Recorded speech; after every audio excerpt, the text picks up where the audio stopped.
My name is Audrey Jones, and this is my presentation for FCCLA Star Event Fashion Construction.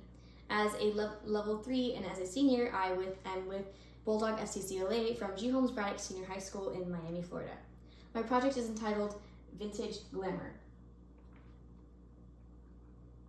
So inspired by the 1920s and the 1930s, and from seeing period dramas such as Downton Abbey, I was very inspired by the fashion from those time periods, and I decided to make a dress based on that. So looking at the differences between 1920s and 1930s fashion, in the 1920s, fashions were very boxy and square, and they flattened feminine curves, as opposed to the 1930s when fashion continued onward, and there was a very flowy and curvy and soft and feminine figure and silhouette. So these fashions in the 1930s might have become popular by Madeleine Vionet's bias cut designs, and with her bias cut, she allowed for designs and for dresses to have a very curvy and feminine silhouette with hugged waists and accentuated hips and curves. So talking about my planning process in making this dress, I was inspired by the 1930s, and I took designs inspired by Madeleine Vionet, like I said earlier, and so I started to sketch a design, as you can see here. And my design has changed since then, but I think it has been for the better. First I started cutting the fabric from paper after I made my pattern, and then I cut the fabric from this green fabric that I have here, and I assembled and sewed the dress, and then I pressed the seams for a finished and polished professional look.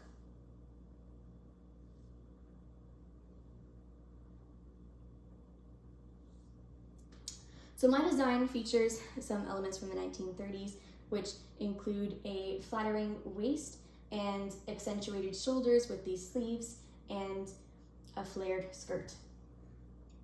Talking about my selected skill areas from the FCCLA Fashion Construction rubric, I have selected to do darts in the waistline and in the back to accentuate my waist, an invisible zipper to allow for freedom in putting the dress on, set in butterfly sleeves with a rolled hem. It's also another skill.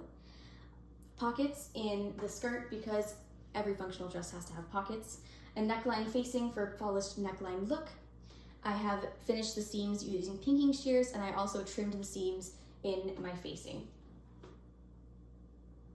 So talking about fabric choice, when I first saw this fabric in the store, I thought that it was beautiful and perfect for making a dress inspired by the 1930s.